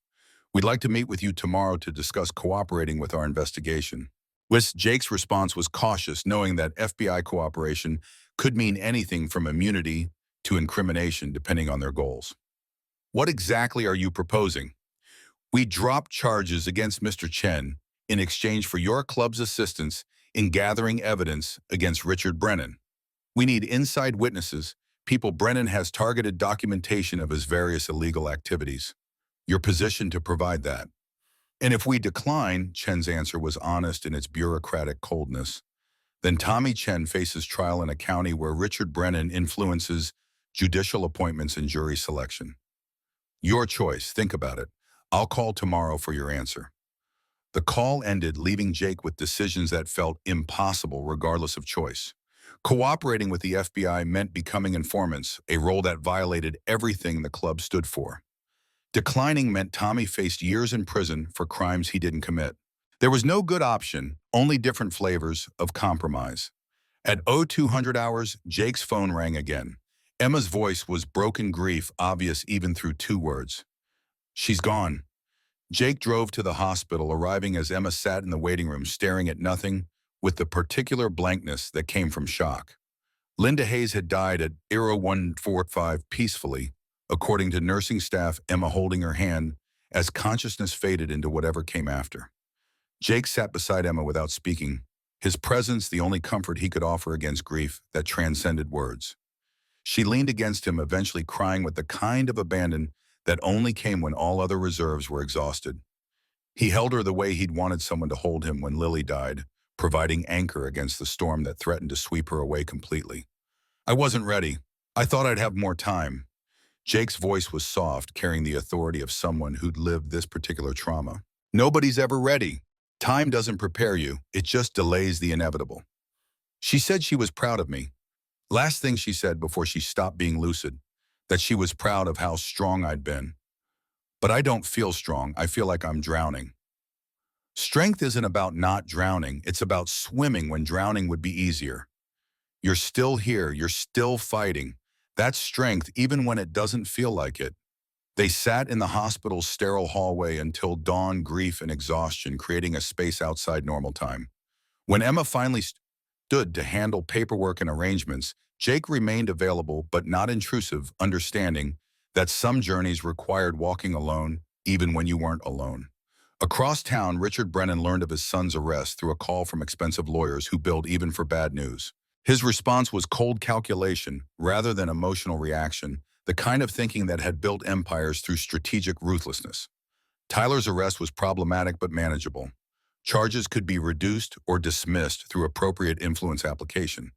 But Morrison's defection represented genuine threat. A sheriff who decided to tell the truth after years of paid silence could unravel carefully constructed protections. Brennan placed two calls. First to his contact in Montana State Attorney General's office, explaining that Sheriff Morrison was having a mental breakdown and needed immediate suspension pending psychiatric evaluation. Second to his cartel liaison, explaining that Morrison had become a liability requiring permanent resolution. The voice on the other end of that second call laughed without humor. "You're a liability too, Richard. FBI's been watching you for 6 months. Your arrest is inevitable. Only question is whether you testify against us or whether we tie up loose ends before federal agents come knocking." The call ended, leaving Brennan alone with the understanding that he'd miscalculated badly. You didn't control cartels. You served them until you became inconvenient, and then you disappeared with efficiency that suggested you'd never existed. He had 48 hours maximum before the FBI arrived with warrants. 2 days to burn everything down, escape to a country without extradition treaties, and hope that neither federal agents nor cartel operatives found him before he established new identity somewhere that didn't ask questions about sudden wealth. His final call went to Tyler's phone, knowing his son wouldn't answer from jail, but leaving a message that carried weight beyond words. "I'm sorry I made you into what you are. I thought strength meant never showing weakness. I was wrong about a lot of things. Take care of yourself. Don't become me." Part 3, Steel Honor, rewritten, 10,000 words. Final act, void all improvements. The FBI arrived in Fairview Monday morning with the precision of a military operation reaching its inevitable conclusion. Special Agent David Chen led 12 agents and 4 forensic accountants, black SUVs converging on Brennan Bank at 0630 hours, before most of the town had finished their first cup of coffee. Jake watched from Rosie's Diner as federal authority dismantled the infrastructure Richard Brennan had built through 3 decades of strategic corruption. Doc sat across from him, the old medic's observation carrying weight that came from watching powerful men fall across 6 decades of adult life. Empires built on blood money don't collapse cleanly. There's always collateral damage to innocent people caught in the blast radius. Jake understood without welcoming the complexity. The mill workers who depended on paychecks, the families with mortgages through Brennan Bank, the small businesses that had taken loans they couldn't refinance elsewhere. Justice was arriving, but it wore the face of economic devastation for people whose only crime was living in a town where one family controlled everything. Tommy entered the diner at 07:15, carrying the specific relief that only came from having felony charges dismissed after weeks of wondering if your life was finished at 38. Agent Chen had called an hour earlier, explaining that evidence tampering was now officially documented chain of custody analysis, proving the methamphetamine had been planted during a gap Sheriff Morrison finally admitted orchestrating. Mercer says the county might settle a false arrest lawsuit, could recover legal fees, maybe punitive damages. Ray's mechanic pragmatism cut through the theoretical windfall. "Lawsuits take 3 years. We need money now to keep the club operational while we figure out what's next." Big Mike raised the question everyone had been avoiding since Morrison revealed cartel connections. "What about Sinaloa? They don't strike me as the type to just forget we became federal witnesses. Brennan used their product to frame Tommy. That makes us liabilities in their accounting." The questions settled over the table like fallout, heavier than morning coffee could displace. Cartels operated on principles that transcended legal systems, eliminate threats, discourage cooperation with law enforcement, maintain fear as their primary business tool. Steel Brotherhood had become a threat the moment Sheriff Morrison's confession exposed their money laundering operation. Agent Chen arrived 30 minutes later, declining Betty's offer of coffee but accepting a seat at their booth. His threat assessment was clinical emotion, stripped away in favor of facts. "Sinaloa cartel has 3 operators in Montana currently. We've identified 2, still tracking the 3rd. Their orders regarding Richard Brennan have changed. He's now a liability they plan to eliminate before he can testify. Your secondary targets as witnesses who could corroborate federal investigation." Carlos spoke with the directness of someone who'd learned in Fallujah that bureaucratic language got people killed. "Secondary targets still means targets. What's our exposure window?" 72 hours maximum. We've increased protection for Brennan and key witnesses. Sheriff Morrison is in protective custody. We can offer you the same, but you'd need to leave Fairview immediately. Doc's response carried the authority of the club's eldest member. Protective custody means abandoning Emma Hayes when she's burying her mother tomorrow. Means proving we're worth protecting instead of capable of protecting ourselves. That's not acceptable. Chen's expression suggested he'd anticipated this response and prepared accordingly. Then you stay smart. Stay together. Stay armed. Stay in public spaces when possible. We'll maintain surveillance, but we can't provide active protection if you refuse our assistance. These operators are professionals. Former military extensive training, no hesitation about collateral damage. Jake's decision was informed by 25 years of understanding that running from danger only delayed confrontation. We stay through the funeral. After that, we'll reassess based on whether your people have caught your operators. But we don't abandon obligations because someone might be dangerous. Chen stood his body language, communicating acceptance without approval. Your choice. Just understand what you're risking. These men have killed federal witnesses before. They're very good at their jobs. So are we. The distinction felt important even if practical differences were negligible when professionals fought professionals. Linda Hayes' funeral was scheduled for Tuesday afternoon at Fairview Community Church. The service was simple, reflecting her life as elementary school teacher, wife, mother, woman who'd done her best with limited resources and unlimited love. Emma sat in the front pew surrounded by steel brotherhood like a protective perimeter between her grief and the world's demands. Betty occupied her right side maternal in ways Emma's actual mother could no longer provide. Sarah Chen sat to her left, friendship transcending their workplace origins.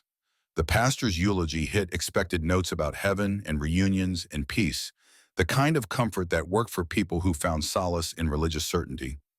Emma's face showed polite attention without belief, her theology having been tested past breaking by 18 months watching cancer consume her mother despite prayers that should have mattered to a merciful God. When the pastor invited shared memories, Jake stood before conscious decision caught up with instinct. He walked to the pulpit, looked at the modest gathering of 40 people who'd come to honor Linda Hayes. I never met Linda Hayes. I only knew her through her daughter Emma and the stories people shared, but I knew her husband David. 20 years ago, he pulled me from a burning vehicle on Highway 89, saved my life without hesitation or calculation. That kind of courage doesn't develop in isolation. It comes from being raised by good people and building life with good people. He looked directly at Emma, hoping she could hear truth underneath grief. Linda Hayes taught kindergarten for 25 years. That's hundreds of children whose first school experience was shaped by her patience and kindness. Her legacy isn't measured in money or fame. It's measured in the teachers those children might become. The parents who remember their own kindergarten teacher when raising their kids. The understanding that education matters because someone made it matter when they were 5 years old. Jake's voice roughened despite efforts at control. She raised a daughter who worked 80-hour weeks to honor her mother's memory, who dropped out of college without complaint to provide care, who stands up every day despite exhaustion and grief and the weight of doing everything alone. That's Linda Hayes' legacy, not a woman who died from cancer, a woman who taught people how to love even when love required sacrifice. He returned to his seat, the words hanging in the church's careful silence. Emma was crying but not breaking grief acknowledged without consuming her. The burial was private, just Emma, Betty, Sarah, and the Brotherhood. They stood in Fairview Cemetery under Montana sky that seemed too beautiful for the occasion, watching a coffin lower into earth while the pastor recited prayers Emma didn't believe and promises nobody could verify. When the workers began filling the grave, Emma remained fixed in place, unable or unwilling to perform the symbolic act of leaving. Doc approached her with the careful courtesy of someone who'd buried too many people across too many decades. The hardest part isn't saying goodbye. It's accepting that life continues after they're gone, that the world keeps turning despite your personal tragedy. Emma's voice was small, the little girl who'd lost her father, now losing her mother before adulthood was fully established. How do you keep going when everyone you love is gone? Doc's answer came from experience that predated her parents' births. You honor them by becoming the person they believed you could be. Your mother wanted you to return to school, become a nurse, help people. Your father wanted you to be strong and kind and capable. Those wants don't disappear because they do. Your life is the only way their influence continues. Jake drove Emma to Betty's house afterward, the older woman having offered her spare room until Emma was ready to face the trailer she'd shared with her mother. They rode in silence, the kind that came from emotional exhaustion rather than awkwardness. As Jake pulled into Betty's driveway, Emma's phone rang. She answered, listened for 30 seconds, her face cycling through confusion to shock, to something approaching horror. She ended the call without speaking, hands trembling. That was Agent Chen. He said he needs to see me immediately. Something about my father's death. About new evidence from Brennan Bank records. Jake's instincts, honed by decades of recognizing when situations were about to deteriorate, sent warning signals through his nervous system. I'll drive you. The FBI's temporary field office occupied the second floor of Fairview's old courthouse building. Agent Chen met them in a conference room that smelled of burnt coffee and bureaucracy, his expression carrying the particular discomfort of someone about to deliver information that would cause pain. Miss Hayes, I'm sorry to do this today of all days, but you need to see something we discovered in Brennan Bank's records. He placed a file folder on the table.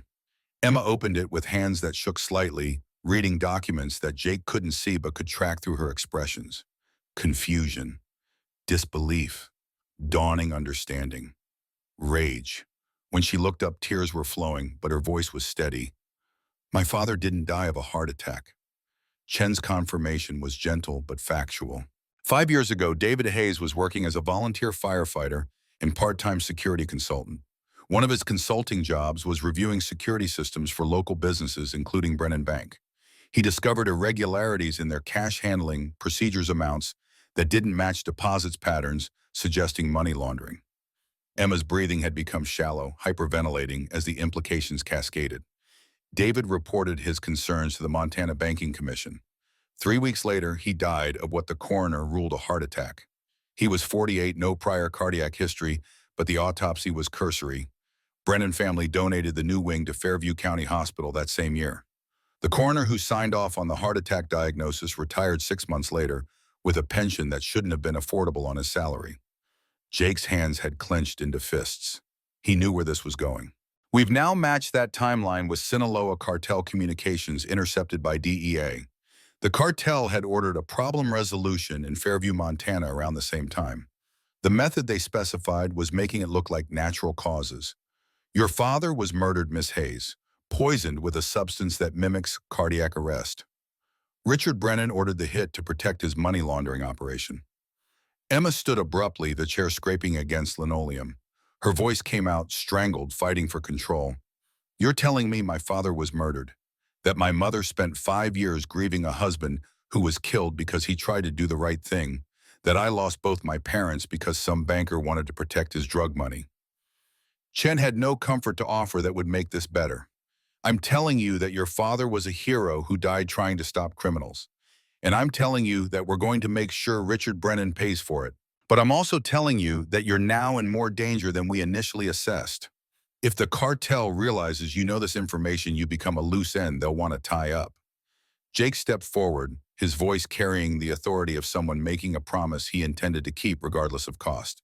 That's not happening. Emma, you're staying with the club until this is over. 24-hour protection? We don't let you out of our sight. Emma's laugh was bitter. I can't live my life in hiding because criminals killed my father and might kill me. That's not living. That's just waiting to die. Doc spoke from the doorway, having entered silently during Chen's revelation. No, that's surviving until we can eliminate the threat. Your father survived combat fires, dangerous situations for years. Then he got careless one time and they killed him. We're not making that mistake with you. The argument continued, but the conclusion was inevitable. Emma would stay at the motel with Steel Brotherhoods, surrounded by combat veterans who'd survived worse threats than cartel operators. It wasn't ideal, but ideal had stopped being an option when Richard Brennan decided to protect his empire through murder. That evening, as Emma settled into the motel room between Jake's and Doc's, she asked the question that had been building since Chen's revelation. If they killed my father for discovering their operation, why didn't they kill me and my mother? We were vulnerabilities. We could have investigated, asked questions. Jake had been wondering the same thing. Doc provided the answer with the clinical detachment of someone who understood how criminals thought. Because your father's death looked natural. There was no investigation, no suspicion, no reason for anyone to dig deeper. Killing his family afterward would have raised questions that natural causes didn't. They let you live because you were more useful alive as grieving family members than dead as murder victims, who might trigger federal investigation. Emma processed the calculus of her own survival depending on remaining ignorant and non-threatening. But now I know. Now I'm dangerous to them. Now you're protected. There's a difference. Wednesday morning brought the news Jake had been simultaneously hoping for and dreading. Tyler Brennan had requested a meeting with Agent Chen, claiming he had evidence that would guarantee his father's conviction in exchange for immunity and witness protection.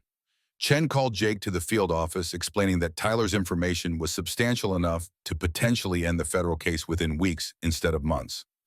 Tyler recorded his father multiple conversations over the past 2 years, apparently, as insurance policy in case Richard decided his son knew too much. The recordings include explicit discussion of money laundering cartel connections and ordering your friend's frame-up. Jake tried to process how the spoiled kid who'd humiliated Emma had somehow become key federal witness. Why now? Why not use this leverage before? Chen's expression suggested he'd asked the same question. According to Tyler, he started recording after his father threatened to cut him off financially when he got arrested for DUI 2 years ago. The recordings were meant to be leveraged to maintain his lifestyle. But now, with his father facing life in prison and the cartel looking to eliminate witnesses, Tyler's calculating that cooperation is his best survival strategy. Is he getting immunity? Reduced charges in exchange for testimony. He'll still do time, but years instead of decades. The recordings are too valuable to pass up, even if the source is morally questionable. Jake wanted to argue to insist that Tyler Brennan didn't deserve deals or protection, that the punk who tormented Emma should face consequences for his own actions. But tactical thinking overrode emotional satisfaction. If Tyler's recordings ended this faster, Emma was safer faster. Does Emma know? Not yet. I wanted to brief you first. She's going to have opinions about the man who humiliated her getting immunity deals. I'm aware, that's why I'm telling you first. She needs to hear it from someone she trusts. Jake found Emma in the motel room, staring at the ceiling with a 1,000-yard stare of someone who'd processed too much trauma in too short a time. He sat in the chair by the window, giving her space to engage or ignore him as she preferred. Agent Chen has news. Tyler Brennan recorded his father discussing the criminal operation. The recordings are strong enough to guarantee conviction. In exchange, Tyler gets reduced charges and witness protection. Emma's response was immediate and venomous. The boy who made me pick money off the floor gets protection while my father got murdered. That's justice. No, that's pragmatism. The recordings end this case fast, which means you're safe faster. Sometimes you accept imperfect solutions because perfect ones don't exist. Emma sat up, anger giving her energy that grief had depleted. I want to hear them. The recordings.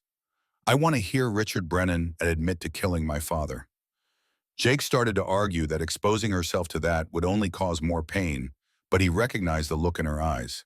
She needed to hear it, needed to know with certainty rather than just accepting Agent Chen's word. Some wounds required witnessing before they could begin to heal. Chen agreed reluctantly, playing portions of Tyler's recordings in the field office conference room with Emma, Jake, and Doc present. The audio quality was poor, obviously recorded on phone hidden in Tyler's pocket, but the content was devastating. Richard Brennan's voice discussing money laundering procedures.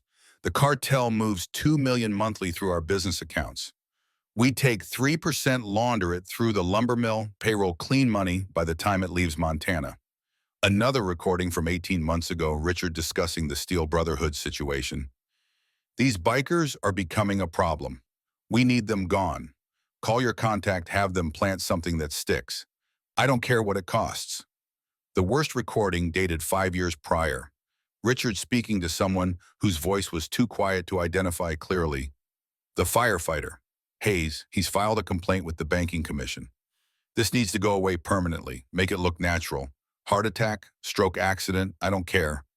Just make sure there's no investigation. Emma's hands were white-knuckled, gripping the table edge. When the recordings ended, she stood and walked out without speaking.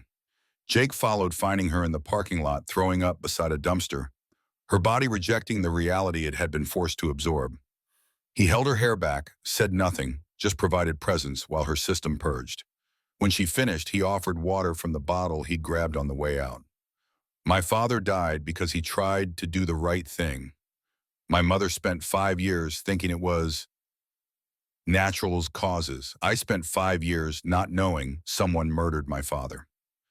Jake's response was quiet but firm. Your father died a hero.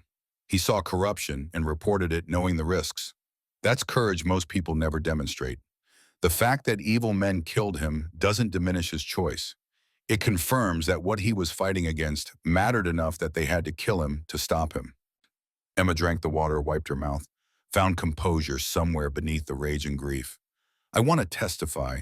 When this goes to trial, I want to face Richard Brennan in court and tell him what he took from me. You'll get that chance. Chen says the trial will be in 3 months, maybe 4. But first we have to make sure you survive that long. The threat Agent Chen had warned about arrived Thursday night with professional precision. Jake woke at 2:30 hours to the specific silence that came from predators moving through darkness. Years of combat experience had trained him to recognize when the ambient noise was wrong, when the normal sounds of a motel at night were replaced by the absence of sound that suggested someone was actively trying to move silently. He was out of bed with his Colt 1911 drawn before conscious thought caught up with instinct, moving to the door, looking through the peephole. 2 figures in dark clothing were working on Emma's door lock, electronic bypass devices in their hands, professional equipment that meant these weren't amateurs. Jake's phone was already dialing Tommy's room. 2 operators on Emma's door. Wake everyone. Full defensive positions. Now. He didn't wait for acknowledgement, opening his door, silently sighting on the closest operator. His voice came out cold, the tone of someone who'd killed before and would kill again if necessary. Step away from the door. Hands where I can see them. You've got 3 seconds to comply. The operators froze, professional discipline warring with self-preservation instinct. One of them turned slowly, hands rising, but his partner made the tactical mistake of reaching for his weapon. Jake's shot was center mass, the .45 ACP round, punching through the operator's sternum before he'd cleared his holster. The sound was enormous in the night silence, the report echoing off the motel's concrete walls. The second operator dove for cover behind a pickup truck, returning fire with suppressed weapon that made whisper coughs instead of gunshot reports. Rounds punched into the wall beside Jake's head, concrete dust exploding. He dropped flat, returning fire beneath the truck's chassis, rounds sparking off pavement. The operator rolled, came up, firing professional movement that suggested military training. Then Ray emerged from his room with a shotgun, the blast catching the operator in the shoulder and spinning him like a top. Doc appeared simultaneously, medical instinct overriding combat instinct, moving to check on Emma, despite gunfire still echoing. Tommy and Big Mike secured the perimeter, weapons drawn, searching for additional operators. Carlos had already called 911 Montana State Police, responding to shots fired at Fairview Motor Lodge. The operator Jake had shot was dead, the .45 round, having found his heart. The one Ray hit was alive but bleeding heavily, shoulder destroyed by buckshot. Doc moved to provide medical care despite knowing this man had come to kill Emma, his medic training too deeply ingrained to let anyone die without intervention. Jake kicked in Emma's door, finding her on the floor where Doc had tackled her at the first sound of gunfire, the old medic having moved faster than anyone expected to get between her and potential incoming rounds. You hurt, Emma shook her head, eyes wide with adrenaline and shock, but physically unharmed. Third operator. Tommy's voice came from outside. Found him in a car across the street. FBI surveillance team already had him in custody. He was the lookout, didn't engage when the shooting started. The next 2 hours were chaos of law enforcement and crime scene investigation. Montana State Police, FBI, county sheriff's deputies all converging on a motel that had become a battlefield. Jake and the club were separated, interviewed individually, their firearms confiscated for ballistics analysis, their accounts recorded for potential legal proceedings. Agent Chen arrived at 4:30, surveying the scene with the expression of someone whose worst-case scenario had just manifested. Self-defense, clear cut. You'll get your weapons back after processing. But this changes everything. The cartel just attempted to murder a federal witness on American soil. That's an escalation we can't ignore. Jake's response was clipped, adrenaline still flooding his system. What's your next move? Protective custody for Emma Hayes, not negotiable, not optional. She goes into federal protection immediately or the next attempt succeeds. Emma emerged from Doc's room wrapped in a blanket, her voice steady despite circumstances. No, I'm not hiding. My father didn't hide when he discovered their crimes. I'm not going to hide now. Chen started to argue, but Jake interrupted his tactical assessment, overriding Chen's bureaucratic protocols. She's right. Protective custody means isolation, months of waiting, and no guarantee the threat ever actually ends. These operators came because Richard Brennan is trying to cut a deal. Once he's convicted, once the cartel realizes their operation is completely burned, Emma stops being valuable as a target. That's 2 weeks, maybe 3 until trial testimony concludes. You're proposing what exactly? Steel Brotherhood provides protection. We're combat veterans. We're armed. We just demonstrated we can neutralize cartel operators. You provide surveillance support. We provide active defense. Emma stays visible, stays in Fairview, lives on her life, while surrounded by people willing to die to protect her. Chen looked at Emma, searching for her position on this insane proposal. It's my choice, and I choose to stay. I choose to testify. I choose to face these people instead of running from them. The FBI agent looked at the crime scene, the dead operator, the club members who just won a gunfight against professionals, and made a calculation about which option was actually safer. 2 weeks until Brennan's testimony concludes. After that, we reassess. But you follow FBI protocols, check-ins every 4 hours, GPS tracking on your phone, no going anywhere without at least 2 club members as escorts. Agreed. Emma agreed. Jake agreed. Doc looked at everyone like they were insane, but agreed because arguing was pointless once the young had made decisions. The next 10 days existed in a state of sustained tension that exhausted everyone involved. Emma lived at the motel surrounded by Steel Brotherhood members who rotated guard duty in 4-hour shifts. She went to work at Rosie's Diner with Jake and Ray as escorts. She visited her mother's grave with Tommy and Big Mike flanking her. She started making arrangements to return to nursing school with Doc, accompanying her to campus for registration. Richard Brennan's testimony began on Monday in federal court in Billings. Tyler Brennan testified Tuesday, his recordings played for the jury, his father's voice filling the courtroom with admissions of conspiracy and murder for hire. Emma testified Wednesday, her victim impact statement, reducing several jurors to tears as she described losing both parents to Richard Brennan's greed. Jake watched from the gallery, seeing Emma transform from victim into survivor, into someone stronger than either category captured. She didn't break. She didn't hesitate. She looked Richard Brennan in the eye and told him exactly what he'd taken from her, and when she was finished, the old man had tears running down his face. Whether those tears were genuine remorse or self-pity was debatable. The jury deliberated for 3 hours before returning guilty verdicts on all 73 counts. Richard Brennan was sentenced to life in federal prison without possibility of parole. Tyler Brennan received 5 years as part of his cooperation agreement. The cartel threat evaporated as Agent Chen had predicted. With their money laundering operation completely exposed, their Montana connections all arrested or in witness protection, Sinaloa cut their losses and redirected resources to operations that weren't under federal microscopes. Emma Hayes stopped being valuable as a target the moment Richard Brennan's conviction was finalized. Doc left for Billings 2 days after the trial concluded, the old medic's retirement finally becoming real instead of theoretical. The club gathered to see him off, the goodbye understated because none of them were capable of expressing emotion directly. You built something that matters here. Don't let it fade just because the crisis that brought you here unresolved. Fairview needs Steel Brotherhood. Emma needs you. Hell, you need each other. Jake understood what Doc wasn't saying directly. Purpose didn't end when one mission concluded. You found new missions, new people who needed helping, new ways to honor the code that gave life meaning. 2 weeks after Brennan's sentencing, Emma appeared at the motel with enrollment confirmation from University of Montana Nursing School. She'd start fall semester live on campus during the week, return to Fairview on weekends to work at Betty's Diner, and maintain connections that mattered. I couldn't have done this without you. Without all of you. You saved my life when I didn't even realize I needed saving. Jake's response was simple because complicated would have been dishonest. Your father saved mine first. We just returned the favor across 20 years. Is that all? This was repaying a debt? No, it started as debt repayment. It became something else. Became about standing up for someone who deserves standing up for. Became about being the kind of men who help instead of hurt. Your father taught me that through one action 20 years ago. You reminded me when I'd forgotten.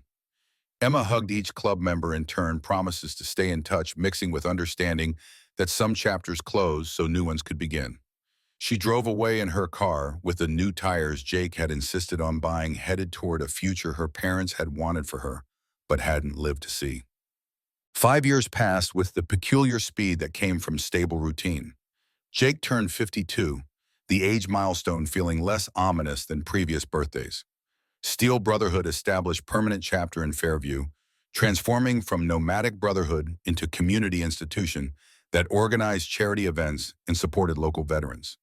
Emma graduated nursing school with highest honors, specialized in oncology palliative care, worked at the same hospital where her mother had died.